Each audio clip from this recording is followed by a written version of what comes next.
They say that there can be no surah like it. I'm just not so sure that this is true. It's just like what they say about jihad. They say it's peace and then blow up me and you. Thank you, ladies and gentlemen. We are back with more of This Week in Jihad.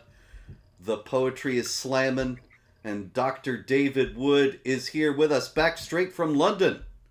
Hey, how you? Oh, I just realized I should have been following your lead. I should have been using some ridiculous British accent or something. So you were in London, and I do believe perhaps you could tell us a little That's bit right, about... Governor. That's right, Governor. If you would be so kind, really, perhaps you could fill us in a little bit about... it is what you Americans say, fill us in, is it not? About some of your experiences in London. Well, we went over for a spot of tea, innit it? Yes, yes. So people Did you have think. crumpets? Yeah, I don't know. I don't know exactly what a crumpet is. I had a variety of things over there that I didn't know what they were. But yeah, the most important thing I learned, Robert, was when you pose for a picture in America, people go like this. And that Yeah. means something totally different over there. Oh, yikes. After like 20, 30, 40, I don't know how many pictures with people where I did that. And I saw people laughing. I didn't know what they're laughing about. But that means like F you there. That's the same as the middle finger there. And tell me. They said you gotta go like this. But if you notice in pictures, they go like that with one finger. They do like a one finger thing. Because Pretty that soon means they'll be something doing different. it this way. Yeah. Yeah, that's what it looks like. Yep, yep. No, Robert was actually pretty encouraging over there, if that sounds weird enough. Like Really? you walk around and yeah, tons and tons and tons of Muslims, and some of them perfectly nice and so on, but you know as well as I, they've got plenty of the radical ones there calling for Sharia. But every place we went, we got recognized way more than we do back here by both Muslims and non-Muslims. Like over here in the US, I get recognized like once or twice a month in a store or something like that at the airport. Over there, everywhere we went. That's great. I mean, just walking down the street, a cab going by, cab driver starts yelling something at us. Um, you couldn't sit in a restaurant. People are coming up to us and stuff like that. So lots of people are paying attention. Lots of people are paying attention over there. Lots of people are actually studying. Lots of people are studying, going online, learning how to respond to Islam. And there are a bunch of young guys. There are a bunch of young Christian guys who are studying Islam, learning how to respond to Islam. They're extremely intelligent. They're becoming very well educated, and they are going out and just crushing these guys. And so, I mean, I'd seen videos of Speaker's Corner where there's like a Christian, the Christian's totally surrounded by like 50 Muslims shouting him down and stuff. Totally different when I was there. Christians dominated the entire place. Christians Really? completely dominated Speaker's Corner. Multiple videos, Muslims just running. I mean, Wow. actually just bolting. It was awesome. Awesome times. Well, great. Well, welcome home and all that.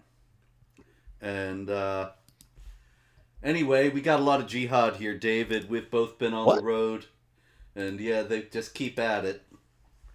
I suppose the biggest attack of the week, Hold unfortunately... on.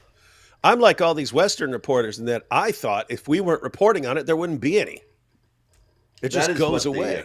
that's what the Just goes away. establishment media hopes, yes. Yeah. No, it's all over the place.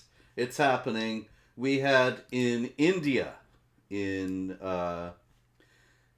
Kashmir, a bus carrying Hindu pilgrims. Jihadis opened fire on it, murdering 10 people, at least at last count that I saw. And that, of course, has created quite an uproar in India because as you know, as regular watchers of this program know, there is quite a lot of jihad in India. And this is something we see all over the place where Muslims and non-Muslims live together in large numbers. Now, can you tell us what aren't there must be places where Muslims and non-Muslims live together in peace and harmony, right? In large numbers. Yeah, well, if it works in Antarctica, why can't it work in the rest of the world, Robert? Exactly. Exactly.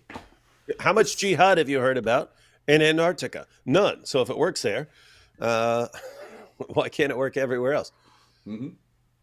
But I mean, at least, I mean, this is the attack in Jammu and Kashmir. At least there hasn't been any jihad there until now. There has not been any jihad in Jammu and Kashmir. Unfortunately, it is yet another one of the areas like Gaza, like Israel, that jihadis are trying to expand the Dar al-Islam at the expense of the Dar al-Harb. So there has been ethnic cleansing of Hindus out of Jammu and Kashmir. There has been a tremendous amount of jihad violence there. But David, I got another story out of there because Muslims are angry in Jammu and Kashmir today. And so maybe this is a sign of hope, right? They are enraged, as a matter of fact. And I think finally, when I saw Muslims are enraged in Kashmir, I thought, okay, finally we're going to start seeing all these moderate Muslims standing up that we've always heard about, that they're going to just about to do. It's just around the corner. The moderate Muslims are going to start standing up and fighting the jihadis and reclaiming their peaceful religion. That is right? exactly what we are told by ABC News on their 2020 special. They said that peaceful Muslims, moderate Muslims, they're our first line of defense against the radical Muslims. There you go. They're our first line of defense. So yeah, I'm totally with you, Robert.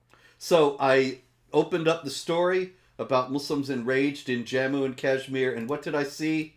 I saw tourists in Srinagar drinking alcohol. That's why Muslims are enraged. 10 people were just killed, murdered brutally when Muslims opened fire on a bus. And they are angry because some tourists went to the same general area and they had a bottle of alcohol. Wait a second. So you're saying people are more upset, the Muslim community is more upset about a bottle of alcohol than about slaughtering unbelievers in the name of Allah? Well, let's get our priorities straight here. Wait, are they more upset about a bottle of alcohol than they are about this love jihad that goes on in India? Yeah, they're more upset about the alcohol than that. They're more upset about alcohol than they are about the child marriage and the and all that. Well, David, gangs, they got enraged about child marriage when Nupur Sharma, the BJP spokeswoman at the time, pointed out that Muhammad engaged in a child marriage. But so when she stated a fact, that's what upset them. Yes, but otherwise they're not upset about it. Okay, that's weird. It's so weird because Muslim scholars will say, of course Muhammad married a 9-year-old girl, and that's why we should do it too. That doesn't upset them. But when someone says, hey, when a non-believer says, hey, Muhammad had sex with a 9-year-old girl, they're, ah! Yep. It's just weird it's just like our friend Hakikaju, who of course is on video endorsing marrying children because he can't abandon Muhammad, and Muhammad did this. So he's you can readily find the videos on YouTube. But yesterday he was on the Twitter complaining that I had called him a pedophile. And I think, wait a minute, you're upset about this? You were defending it publicly, but this is the logic. This is how it works. So yeah, why wouldn't he thank you? Why wouldn't he thank you for speaking the truth? I don't know. It's a mystery. It's just like the complexity of his thought. It's beyond us.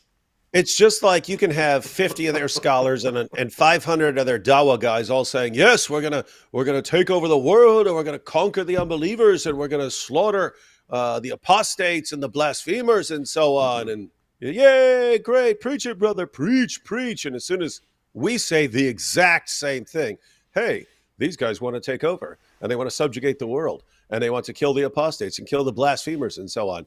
And they go, "Oh, the bigots, the Islamophobes," and they complain about us and try to get us shut down. Like, what? Yep. How can we say the exact same thing you say and you get mad about it? It's weird. It's very, very It's weird. a Weird pattern religion. going back years. I remember way back in 2003 when I first started Jihad Watch, and I would quote the various sheikhs saying this and that, Friday sermons, kill the unbelievers, subjugate the unbelievers, whatever. And then I believe it was the Organization of Islamic Cooperation started an Islamophobia observatory, and I thought, oh, that's neat. So they get telescopes, and look out for Islamophobia out in the stars. But anyway, their Islamophobia observatory more than once featured me saying, "This sheikh said this," and I thought, this is crazy because it's a terrible thing when I say it, but they don't have any problem when the original source who actually believes it says it. And Yeah, they don't have any that was problem. 20 years ago. Yeah, they don't have a problem with Muhammad saying that the end will not come until you fight the Jews, and the Jews are hiding behind rocks and trees. The rocks and trees are saying, "Hey, here's a Jew behind me, come kill him." They don't have a problem with Muhammad saying it. They don't have a problem with Muslim preachers quoting it. As soon as we say that's what Islam says, then they lose their minds. It's so Yeah. weird. I don't know. Well, Isn't it weird? It's like their sources say it, and their scholars and their apologists and their dawagandists will all say it, but they really want us to say the opposite. yeah. I don't even know what's going. Maybe it's Wow. part of the subjugation that, we have to, just like even in a radically different context, Orwell with the totalitarian agenda, that you have to accept the reality that the party sets for you. War is peace, freedom is slavery, etc., etc. So 2 plus 2 is 5, and Islam is a religion of peace, and we can't notice these things. We're not allowed to do so. So, David, the moderates, though, they're going to save us all, right? The moderates are our hope, right? Yeah, yeah, absolutely. That's exactly what's going to happen, Robert. That's exactly what's going to happen. And so I got a news item out of Germany. Did you make it over to Germany while you were in England, David? Nope. That is most unfortunate, yeah? In any case, we have a news story from Germany. What do they call it here? The Ibn Rushd Goethe Mosque in Berlin, which is okay with gay Muslims. And I believe they have or had a female imam. They don't hate Jews. They're they're liberal leftist mosque. All right. And so I don't know how they can possibly justify their ideas by virtue of Islamic teaching, but that's their lookout. But in any case, they have been in the news this week, David, because as it turns out, oh yeah, they do have a female imam indeed. And it's a haven for gay Muslims, but 7 jihadis, migrants from Tajikistan, Turkmenistan, and Kyrgyzstan, entered Germany, and they have been plotting to blow this place up. Now, shouldn't they be applauding these moderates for providing a humane face of Islam for the world? Yeah, and especially for helping us make sense of this leftist Islamist alliance that's been going on for years, right? Like we always wonder, how can these two things go together? And we finally have a mosque where we see exactly how these things go together, and they want to blow it up. Yeah, I don't know. I don't get it. It puzzles me too. It's just a mystery.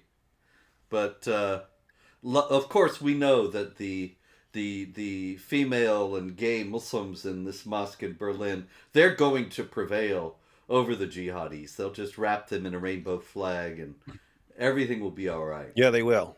Yes. Yeah, it's the love affair between the love affair between Islam and the far left. It's the most beautiful relationship since O.J. Simpson and Nicole. Yes, it'll have that kind of outcome as well. But the left doesn't know it Mhm, yet. mhm, All right, mhm. going to Nigeria. We got a lot of Nigerian news this week, but I thought one of the most interesting news items out of Nigeria this week, David, was not about a violent jihad, although there's plenty of that. But this is a member of the Islamic State West Africa province, and he doesn't know to separate the chairs from one another, so he's just sitting in both.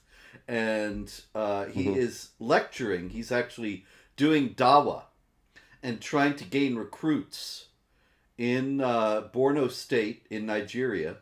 And what's most interesting, what struck me about this is that in the process of trying to gain recruits for the Islamic State West Africa province, the jihadis in Nigeria, one of the jihad groups in Nigeria, they are giving out rice, beans, sugar, let's see, yeah, rice, beans, millet, maize, sugar, spaghetti, and cash gifts. Now, why would they have to do that when the teaching, when the beauty of the teaching of Islam, doesn't the Quran say to win them over with wisdom and beautiful preaching in chapter 29, verse 46? So, why aren't they just relying on that? Yeah, let's face it, Robert. No one ever converts for that stuff. Was pretty rare. Was pretty rare even in Muhammad's time. When Muhammad was just preaching Islam, he won very few converts, and it took him a long time. It wasn't until he started promising people what they wanted, right? It wasn't until, hey, fight for me, and we'll go out and either you survive the battle, in which case we take everyone's stuff and you return home safe. In his words, you return home safely with rewards and war booty, or you die fighting for him and you spend eternity deflowering virgins.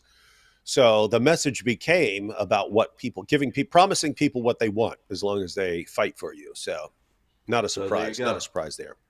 Yep, and maybe even if you're very good, he'll give you one of his chairs. All right, Mm-hmm. so we have also in Nigeria a very interesting story of a an attack in Yobe State.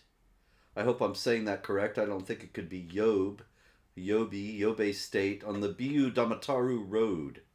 The jihadis stopped a car full of people and singled out the Christians and killed the Christians and let the other people who were apparently not Christians in the car go. Why would they do that? That doesn't seem very ecumenical. Well, they're trying to wipe out the Christians there. They want to wipe out or convert the Christians there. As we pointed out many times, Nigeria, right down the middle of Nigeria, is one of the dividing lines between the Muslim world and the non-Muslim world, and their goal is to keep pushing that line further and further and further back. And Nigeria is one of the main spots in the world where they're trying to push that line back. And I've heard it said. I've heard it said if Nigeria goes, then the rest of Africa is going to go, Yes. and that's their And goal. we have seen many times in many countries, notably in Kenya, also in Minnesota, in the mall in St. Cloud, there have been jihadis who asked people if they were Muslim or Christian and then attacked the Christians and let the Muslims go. Uh, and of course, we've discussed that before. We had also the murder of a farmer in Nigeria after the jihadis were trying to rape a 13-year-old girl. And the farmer tried to intervene and stop them and was thus killed. 13, that surely not, David. They must have thought she was 19, right? Well, she's 13. That's a senior citizen and, for Muslims. Yes. By the way, Robert. So on the topic of Nigeria, I'm going to be um, on the channel, The Nigerian Perspective, tomorrow at 3 p.m. Eastern time. For everyone who wants to Tune in for that. But that's Frank from the Nigerian perspective. Also, when I was in London, I had Nigerians walking up to me saying, "Hey, thanks to you and Robert for actually reporting on what's going on in Nigeria because no one else does."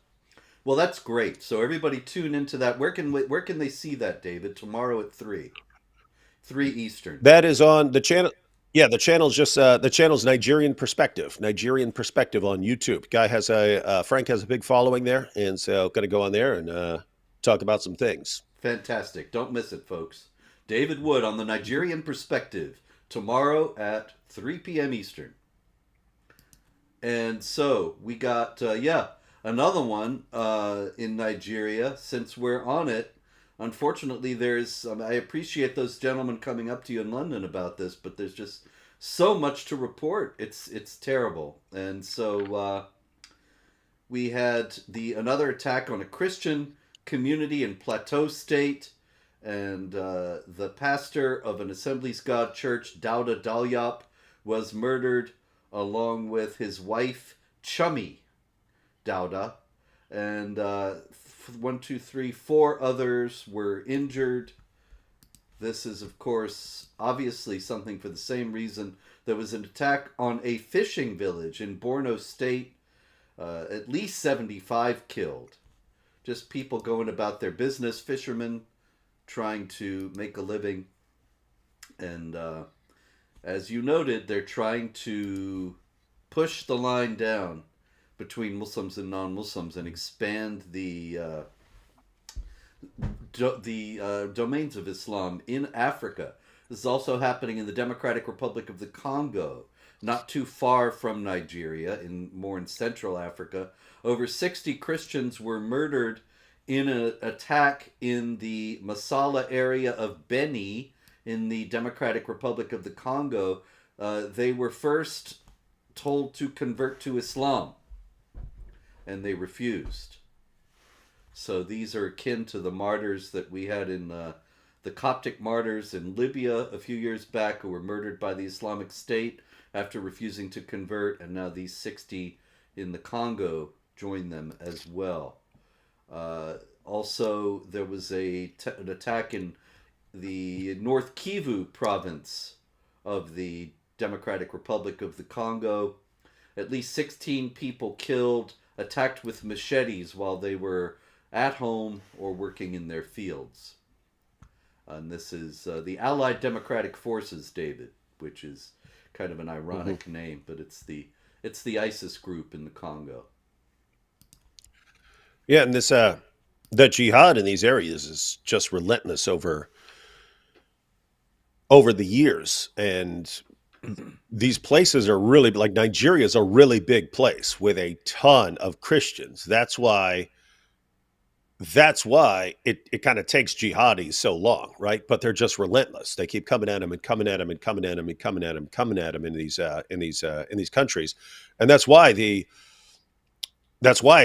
Christians just haven't been completely overwhelmed. Is that there's just a lot of Christians, but there are limits to how much people can take if the jihadis just keep coming, which is what they do, and if the rest of the world keeps ignoring what's going on. Indeed. And so, what is the rest of the world doing? This is Nothing. a cab. That's correct, but worse. But wait, it gets worse. This is a cab driver in Malaysia. His face is what do you call it? Is blurred out here, but Blurred. Unfortunately, there is a video that exists of him having a conversation with the passenger, and the video has gone viral in Malaysia. And as it turns out, the police are actually hunting for this poor fellow because he complained. Now, this is a 90-second video, David. So that's what, a minute and a half. He couldn't have said much, but he said that Muslims in Malaysia are trying to impose Islamic rules on the whole country, banning alcohol and gambling. And he was not happy about that. And he is now being hunted by the cops because he insulted Islam. So that's what's happening. We have all these murders going on in Malaysia, in Congo, etc., many other places, And then if you talk about it in another Islamic area, an allegedly moderate one, Malaysia, you get hunted by police. Yeah. Hey, on a side note, because I was thinking about this is important stuff to talk about. Yeah. But I was in London for the North Atlantic Polemics Conference, the first annual North Atlantic Polemics Conference. So polemics dealing with Islam, how to respond to Islam. And I was thinking, wow, Robert should be here. He would be giving great presentations. Why weren't you there, Robert? What's wrong with you? Well, actually, David, I am forbidden by the British government from entering the country. Huh. Wait a minute. They'll let all these jihadis there proclaiming, calling for Sharia on the streets, calling for jihad often on the streets, and they'll let those guys in, but not you? Or is that what you're saying? That's right, and it's actually the same reason, because they are scared to death of those jihadis. They don't want to get them mad, and they thought that if I showed up on the streets in London, then they would riot, they would kill people, and they didn't want that. And so rather than confront the jihadis, which they should have been doing, and now it's getting very near too late if it isn't already too late, then they just banned me. It's the national imposition of the heckler's veto. Yes. That's Yep. right. And You let I the actually mounted a court case a few years back to overturn it, and they didn't even consider it. They just wrote back saying the government has the right to ban people from the country, which was we weren't even disputing that. We were just saying that they did not exercise it correctly or properly or justifiably in this case. Mhm. So we spent £20,000 on that for nothing. And since then, it just seems to be a lifetime ban. I don't know. It's supposed to be 3 to 5 years, but it's gone on much longer than that. I know this because American Airlines and British Airways are paired, and American Airlines for years has been giving me trouble with extra security checks because I'm this dangerous criminal. It's not allowed in Britain. If I fly other airlines, it's okay. So stay away from American Airlines, folks. But anyway, I don't know. They're just afraid of the jihadis, and that doesn't bode well for their future. Mm-mm. Did you see in London that most of the people on the street are not English? Yeah, that was my experience when I was in the. I was thinking when I was in the area of Speaker's Corner, but yeah, I know there are areas where it's not like that. Every area where I was like that. Yeah. Yeah, I remember I was last there in 2009 before the ban and walked through areas of. We walked all over East London. Went into mosques. People ask me, what'd you do when you were in Britain? I said I did what any tourist would do. I went to the mosques, and we went into the Finsbury Park Mosque. We went into all these different mosques and walked through large stretches of London where it seemed like you could just as easily be in Pakistan. There's nothing English about this. I mean, a lot of the signage was in English, but you would actually see that in Pakistan as well. Anyway, we got a lot more here, David. Shall we go to Austria? In Austria, we had a group of teenagers and young Muslims who got involved with the Islamic State, ISIS, and they started sharing execution videos, things like that, some of their favorite videos, and they set up their own mosque, decorated with the ISIS flag, and planning to kill large numbers of non-Muslims. Now, the fact that they set up this mosque of their own, David, that is an indication, is it not, that mainstream Islam is a religion of peace that would have rejected these guys, and they knew that. And so they had to set up their renegade mosque, right? Yeah, that's the only reasonable interpretation of the evidence. Yeah, that's it, man. Unfortunately, that is not the case. They probably did want to keep their they're planned secret for obvious reasons, but unfortunately there was nothing they were doing that was against the mainstream teachings of the Islamic faith, which were expressed in Afghanistan recently. The Taliban had a public flogging, and they flogged 63 people, Let's including. get it up. Let's get it up to 1,000. They're working on it. They actually just said, the supreme leader just said that they were going to start flogging people, and then they've done it now. So I'm sure they're going to be stepping it up. But 14 of those were women who were accused of various crimes, mostly sexually related. And so I was thinking, well, they must be moderates, right? Because they only flogged them; they didn't stone them to death. Very moderate. It's progress. Yeah, we're on the way to peace, harmony, love, and justice. All right, let's go, since time is going so rapidly by, let's go to some stupid infidels. We have in France, where there's never a shortage of stupid infidels, we have a 35-year-old Sudanese migrant, a Muslim who is in the French city of Pau, P-A-U, Pau. And in Pau, he has been charged with convicted actually, of multiple arson attacks. This guy has torched 16 apartment buildings, numerous cars, and one church, at least one church. And it has just been decided that he is so valuable to France that he will not be deported. Well, in his defense, Robert, the place is called Pau. So what did you expect him to do? Yeah, indeed. It's too bad he didn't settle in peace, or anyway. But you know what the funny thing is that he was not deported because he would be. Let me get the exact words here. If he were deported to Sudan, the judge said, it would result in his death. And so I think they're okay with endangering French citizens by having him around. And he's obviously deeply destructive. But they don't want to endanger him by sending him back to Sudan. No, we hear this all the time. You'll have someone will say, "Hey, let's bring in this jihadi from this other country. He's going to be in trouble in his own country, so let's bring him over to a European nation."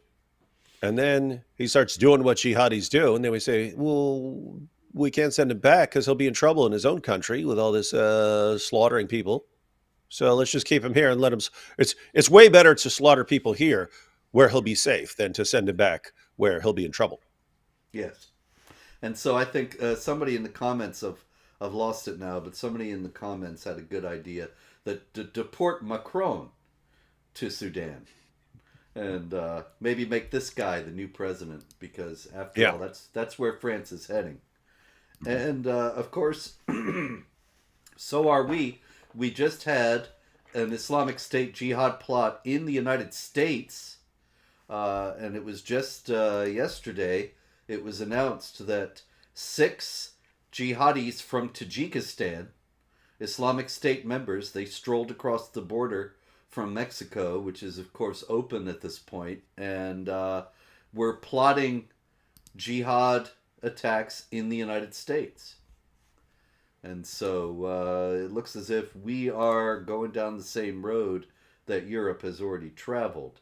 Also, just yesterday or today, we had the conviction of that fella. Hold on, I thought I had him here, but I don't. The guy in Kentucky, David. I believe we talked about him before, but it was maybe quite some time ago when he was initially charged. But let me get him here. You remember the guy in good old boy from Bowling Green, Kentucky. Mm-hmm. And there he is. Sorry he's so big. Mirsad Ramek. And he is from Bosnia. He is a dual citizen of the United States and Bosnia. And he traveled to Islamic State jihad training camps out of Bowling Green. I mean, the camps wasn't in Bowling Green. He went from Bowling Green to join the camps. And he trained for Jihad, and then he was going to come back over here, David, and you just don't know what he was going to do. But I don't think it was going to be anything good or wholesome. And there he is. He was just found guilty of providing material support for ISIS and receiving military training from ISIS. And he was actually deported by the Turks to the United States. He was too much for Turkey, but we'll take care of him here. And he'll be out on the Take street. him on over. Yeah, you know. Take him on over to the Monster Truck and Tractor Rally. Yee-hoo. Watch Truckosaurus versus Fordzilla. He'll be out in a few years. He'll be able to do that. Anyway, he'll probably run for Congress once he's out of jail there. Anyway, we also had Murat Kurashev. Now, I do not have a photo of Murat Kurashev, but Murat Kurashev is another Russian who walked across the border from Mexico, and he was found to be what the newspaper called an Islamic extremist, and he was connected to an Al-Qaeda group, and so they caught him crossing the border, and then they released him into the United States. So we don't know where he is. Maybe he'll be at the door. You never know, David. Mm-hmm. But that's it's just what happens nowadays. That's the world we live in. This is the Congresswoman Marjorie Taylor Greene, and that's her there with the blue. And then the fellow here in the yellow circle wearing the keffiyeh is a member of Antifa who was following along while Marjorie Taylor Greene was doing something, and he started to scream at her and a staffer, "Allahu Akbar, we are going to kill you." Not even clear if this gentleman is a Muslim or just one of the leftists who have decided that Islam is wonderful. But he issued this threat with the usual Allahu Akbar. Mm-hmm. And so it's spreading, David. You're going to It's what the young people refer to as based. The guy's being based. Yes. As opposed to cringe, if I'm not mistaken. Mm-hmm. Yes. Well, okay, this guy is totally based. This is an Islamic scholar named Abd ar-Rahman az-Zayud. And Abd ar-Rahman az-Zayud, he is very upset because of Queers for Palestine. And he does not want support from Queers for Palestine. As a matter of fact, he is even upset with the UN Relief and Works Agency, UNRWA, which is Hamas, essentially. It's another Hamas headquarters was just found in an UNRWA building, and UNRWA is all tied in with the jihad. But Abd ar-Rahman az-Zayud, who is himself a Palestinian Arab, he is not happy about this. And he says UNRWA, which ostensibly serves the refugees, has circulated a 69-page code of conduct to its employees, in which it called upon its employees to respect the homosexuals and their rights.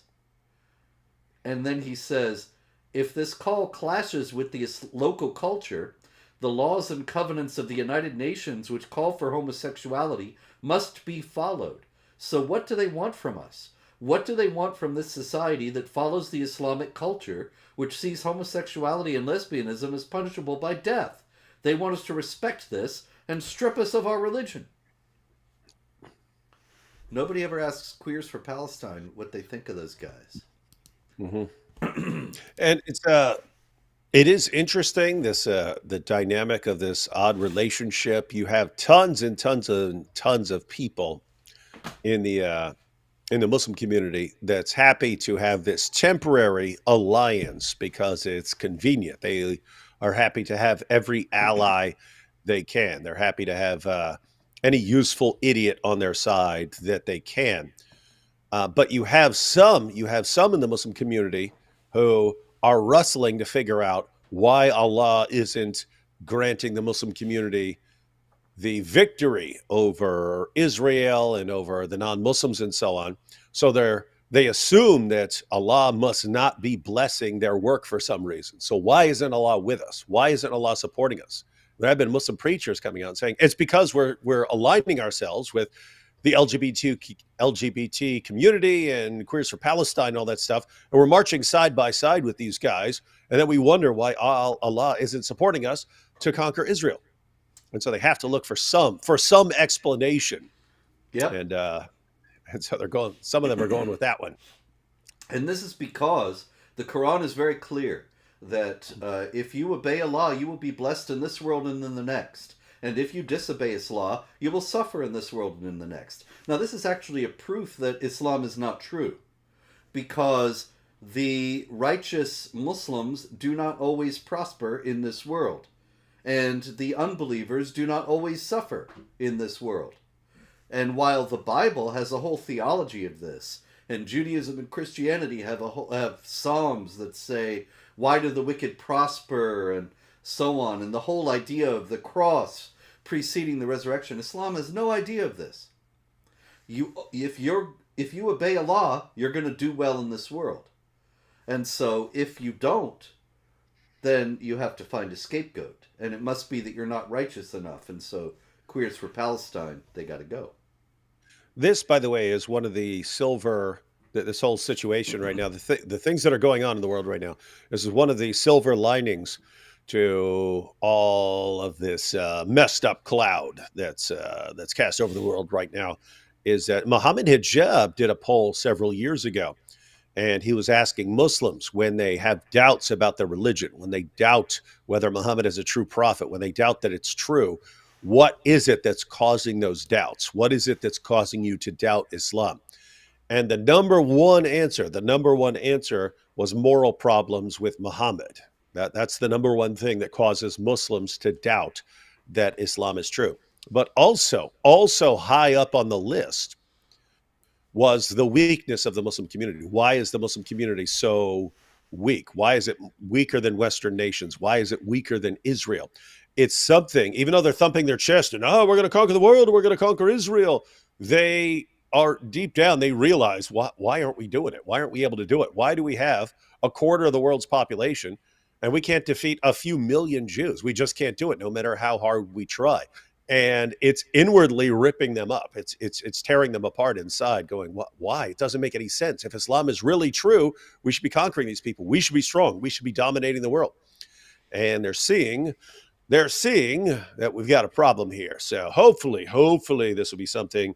Matter of fact, I don't even need to say hopefully. It's going to. This is going to accelerate the avalanche of apostasy, because as much as they're screaming right now, they're not accomplishing anything with their screaming, and it's eventually going to catch on. Well, David, I hope you're right, and I think you are. I'm an optimist, actually. Robert, an optimist. Well, it is true that never before in human history has Islam been challenged the way it is today because of the internet. And, you could grow up 500 years ago, you could grow up in Iran or Arabia, and you would never hear anything except the Islam and justifications for Islam and the Islamic perspective. Whereas now, all you have to do is go tune into This Week in Jihad, and you hear the truth you never heard before. Anyway, but there is this awesome trajectory in that for all of Islamic history, they always have this strong Muslim empire until they always have this caliphate until they lose World War I, and then all of a sudden they don't have their caliphate. But then you had all these Muslim nations starting to look like Western nations. I mean, you're talking Iran and Afghanistan and so on. If you look at pictures of them from the 1960s, they look like Western nations, a lot of them, because they realized, wait a minute, Islam was supposed to dominate the world, and Islam just got crushed. Islam just got crushed by Western nations. I guess they have some advantage of us over us. I guess they're superior somehow. So we just need to adapt and realize we need to take the loss. But then you had the alternative interpretation of the Muslim scholars. The alternative interpretation was, oh, the reason they just dominated and crushed us is because we haven't been devout enough. We haven't been devout. That's the reason. Allah's not blessing us because we've been compromising. We haven't been enforcing Sharia. And so the idea was if we just crack down and we become more devout and more strict in Sharia, then Allah is going to bless us. And so you get the Iranian Revolution, as far as the Shia world's concerned, you get the Muslim Brotherhood, and we're going to crack down. We're going to crack down. We're going to become more strict, and then Allah is going to bless us. And the ultimate fruition of this notion was ISIS, where we're just going to start slaughtering and cleansing the Muslim community from any sort of rebellion, any sort of hypocrisy. We're going to do it. We're going to do it all, and then Allah is going to bless us. And you see how that worked out for them. But anyway, it's you had all these movements to get back to a strict Islam, and that after we do this, then Allah is going to bless us to take over the world. Well, you've done that. You did that in the Shia world. You did that in the Sunni world. How's it working out for you? How are you dominating the world now? And so what's their excuse now? And they're running out of excuses for why Allah isn't blessing them. Yeah, the mass apostasy in Iran is striking. After 40 years of strict Islamic rule, then you have 40% of Iranians now identify as Muslims. It's officially 99%. But there was a survey last year. Only 40% still say they're Muslims. They're so disgusted after living under Islamic law since 1979 that vast millions of Iranians have left Islam. They're making our case for us.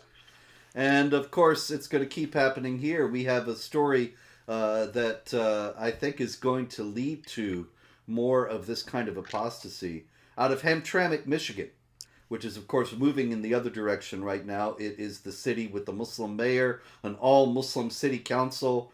They have done various things that are clearly moving toward the implementation of Islamic law. And one of the most recent involves a local activist or an educator, and I don't know how to say this, David. Her name is Virginia Skrzynarz.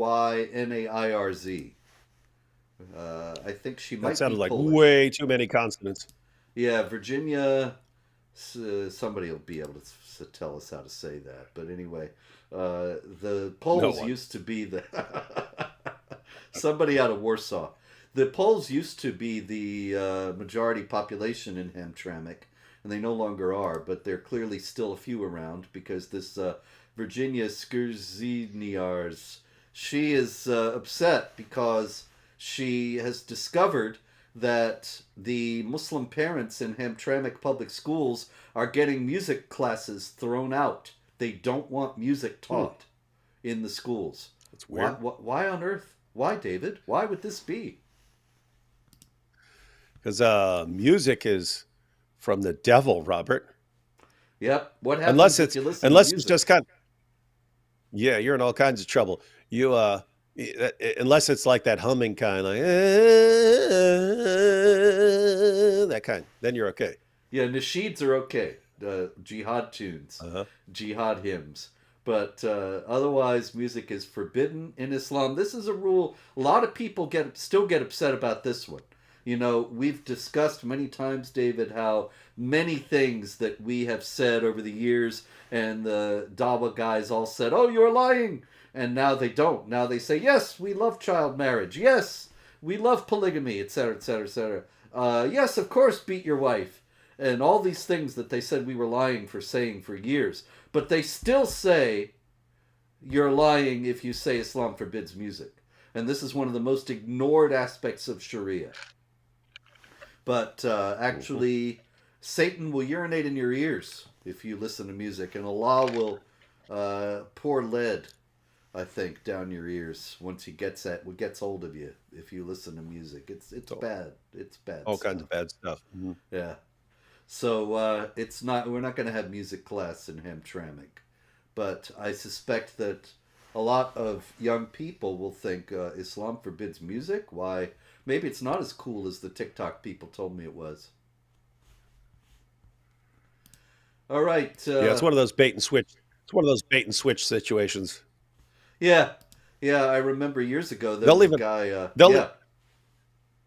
I was just gonna say they'll even do Muslim songs to Muslim rap songs and stuff like that to get people Mm. into Islam. And then, of course, once you're in there, hey, no more music for you, sucker. Oh yeah, I remember that song. It was so catchy. Uh, you remember that one, "Dirty Kufar," from about 2003 or four, and it was all over the place for a while. But it was an openly jihadi song. You know, it was celebrating the destruction of the Twin Towers and Hamas and Hezbollah, and so you can't find it Hey, anymore. It's hey, been completely was suppressed. that But I Cat Stevens? Was that a no. Cat Stevens song? That was not a Cat Stevens song. Actually, though, interestingly enough, when Cat Stevens was not doing music, because music is forbidden, he did do a nasheed. And I think the nasheed is still on YouTube, Cat Stevens' nasheed, where he asks Allah for victory over the kuffar. And that one doesn't get a lot of play now when he's back singing the Peace Train. He should drag that one out on tour. But anyway, I was sorry that Dirty Kufar is gone. It was very catchy, and I used to play it every now and then. People don't know, but anyway, it's unfortunately I didn't save a copy before it disappeared from the internet entirely.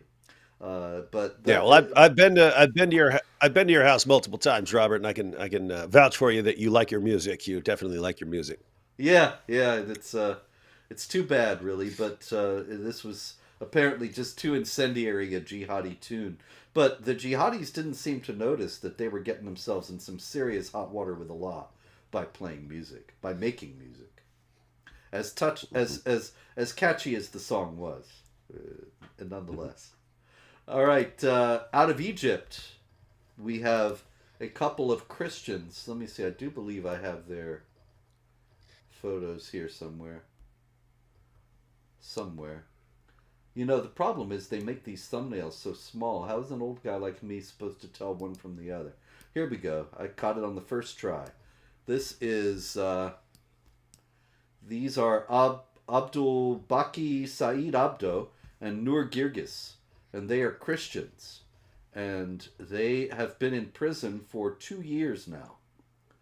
Because they were taking questions on Facebook about Islam and Christianity. They had a Facebook group called Al Abarin, which means to cross over, and it was to help Muslims become Christian. Now, why would that get them in prison, David? Well, you can't be doing that in Egypt, Robert. Nope. In Egypt, even though it is not strictly speaking a Sharia state, Sharia has a tremendous heavy cultural influence. And what does Sharia say about Christians preaching to Muslims? Yeah, can't be doing that. Like even if you're a Christian, you accept your dhimmi status. One of the rules is you're not going to be preaching. You're not even going to be saying things very loud. But it is. I mean, Muslims will thump their chests about not allowing Christians to preach in Muslim nations and so on, or to convert Muslims. But I mean, think about how weak that is, right? You can't give anyone the choice. You can't let people have the choice. You can't have people actually comparing the two religions and letting people make an informed decision. You can't have a situation where people are making an informed decision. You just can't do it. And it kind of tells you deep down like there's some awareness that if you let people discuss Islam openly, it's not going to work out well for Islam, and therefore you have to silence people. Yep, it's tremendous weakness, and it is It's really pathetic. It's yes, yes, it is. Yeah, you know how pathetic it is, David. One of these gentlemen that I just was showing, Girgis, Nur Girgis, who I believe is on the right. I'm not entirely sure, however, but he has been transferred while in prison to a terrorism unit. Now, remember, his only crime was running a Facebook group discussing theology for Muslims who were interested in becoming Christian. And for that, he's considered a terrorist in Egypt. Anyway, we have the usual stories, David. We have in India, a Muslim rapes a Hindu girl, forces her to convert to Islam and marry him. In Greece, a Muslim migrant rapes a French tourist. We have in Rotherham is in England. There was another conviction, I believe, of more of these chaps engaging in sexual indiscretions. One of these so-called rape gangs in Rotherham. Let's see. I got a picture of the. Yeah, there they are. These are the 7 convicts in Rotherham of various sexual offenses. 3 named Muhammad. Then there's Yasser, Abid, Tahir, and Ramin. Why all the rapes? What is that all about? We got rapes all over the world here. When you said 7, I was thinking, okay, 3 or 4 of those guys are going to be named Muhammad, and you said 3. So yeah, but I mean that's part of Islam, that the unbelievers are their sexual property and so on. And so in an ideal Muslim world, this would be actually conquering the unbelievers and so on. They understand they're not in a position to actually like conquer the land and so on as of yet, and so but they can go snatch up the girls. Yes. And why should they care? According to the Quran, the unbelievers are the worst of creatures, so they're garbage. Allah doesn't care about them. Allah has nothing but contempt about them. Why shouldn't you? Why shouldn't you do as you wish with them? Precisely. And so this is Suleiman Atai, and he is the man who stabbed to death in the neck a German policeman while he was in a while Atai, that is, was going on a stabbing spree at a rally of Pax Europa, the Islam critical group there in Germany. And he also stabbed the noted Islam critic, who has written at Jihad Watch, and I had the honor of meeting him when I was over in Germany a few times, Michael Sturzenberger. And Suleiman Atai, it's interesting to note, as he went on this stabbing spree, he was not someone that the German authorities were worried about, because they said that he was well integrated. Mm-hmm.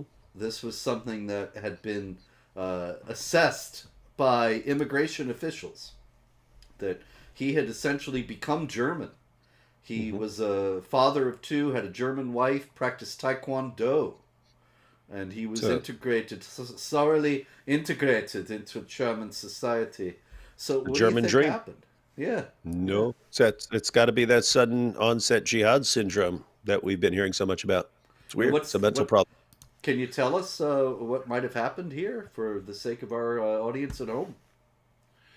Yeah, so to the uninitiated, it may look like this guy took Islam seriously and decided, and could be any number of reasons for taking Islam. He could have been planning on something like this all along, but it's also a situation where, as a Muslim, you think about all the sins you've committed, all the wrongs you've committed, and you understand the only one-way ticket you have to Jannah is if you start slaughtering unbelievers in the name of Allah and so on.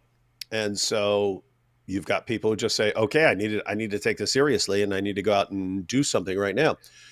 So that's one possible explanation. But the real explanation is it's always got to be a mental problem, Robert. It's always got to be a mental problem, because we know from hearing it endlessly for decades now that Islam's a religion of peace and tolerance. So the only possible explanation for someone deciding to kill in the name of Islam is a mental illness. So we don't have there's nothing. I've got the Diagnostic and Statistical Manual of Mental Health Disorders. There's nothing in there about sudden onset jihad syndrome, but it has to be. It needs to be included in the DSM-6.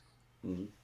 You've got to include this because we know it has to be a mental problem, because there's no way any rational person could read the Muslim sources calling for the violent subjugation of the world and jihad against unbelievers and so on, and conclude that this is calling for the violent subjugation of the world and jihad against unbelievers. No possible way to Couldn't be. interpret it that way. That's No. right. So one, yeah, So it actually, paradoxically, it could be the fact that he was well integrated that led him to go jihad, exactly. to try to wash away all the sins that he had committed by getting integrated in Germany. Exactly. So it's similar to when you have a Muslim family. We read about an honor killing in the West where the daughter became integrated into society, and so her father or brother or whatever decide we have to kill her for becoming westernized. You can actually do this to yourself. You can say, wait a minute, I've become westernized. I'm in trouble with Allah unless I redeem myself. How am I going to redeem myself? Well, here's a knife. Mm-hmm. And here's Sturzenberger, the most prominent critic of Islam in Germany.